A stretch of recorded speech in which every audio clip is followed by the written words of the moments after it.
ఒకటి అండి, అది నిజం అండి. ఎట్లా చెప్తున్నా అంటే ఏడికి రిలీజ్ అయ్యి నిన్నటి వరకు ఎన్ని రోజులు అయిందండి? 13-14 రోజులు అయి ఉంటుంది. 13-14 రోజులు అయిందంటే అది నిజమేనండి.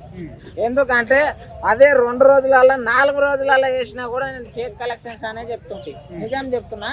ఎందుకంటే చాలా హైప్ తోటి వచ్చింది. ఫ్యాన్స్ కూడా మా హీరో ఎప్పుడు వస్తాడు అని ఎదురు చూస్తే వచ్చిండు, ఒక పులిలాగా వచ్చిండు. కానీ ఫస్ట్ డే వచ్చిన కలెక్షన్స్ జర పేకే ఉండే. నేను గూగుల్లో చూస్తే ఒక టైప్ ఉన్నాయి, అందుట్లో చూస్తే వీళ్ళు వేసిన పోస్టర్ చూస్తే ఒక టైప్ ఉన్నాయి. ఫస్ట్ డేది పేకే కానీ నిన్నటి వరకు వచ్చింది మాత్రం నిజం అండి. ఇప్పుడు దసరాకి కాంతార చాప్టర్ 1 వచ్చింది కదా, సో మంచి హైప్, మంచి కలెక్షన్స్ వస్తున్నాయి. సో ఆ సినిమా ముందు చిన్న కావద్దు అని చెప్పేసి వీళ్ళు కావాలని చెప్పుకుంటున్నారు, ఇట్లా 308 కోట్లు అంటున్నారు. నిజమేనా? ఒకటి ఏమిటంటే కావాలని కాదండి, అత్యంత హైప్ అంటే ఒకప్పుడు ఏదొచ్చింది, మన రజనీకాంత్ కబాలి వచ్చింది. కబాలి సినిమా అంత హైప్లో కూడా కలెక్షన్ ఎంత వచ్చిందండి?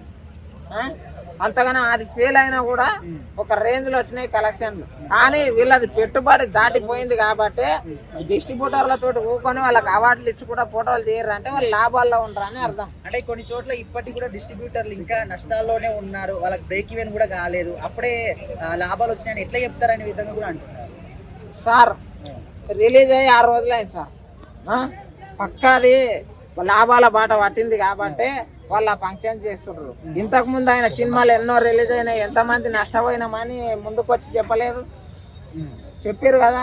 ఇప్పుడు ఎందుకు అంటే ఆయన ఇప్పుడు సీఎం అయిందని చెప్పి లోపల పెట్టుకోరు, అట్లా ఉన్నది ఉన్నట్టు వాళ్ళు చెప్పారు. వాళ్ళకు మాత్రం లాభాలు వచ్చినాయి, అది రియల్ కలెక్షన్స్. ఇంకోటి కాంతార మూవీ అనేది, ఆ మూవీ అనేది ఏంటంటే అది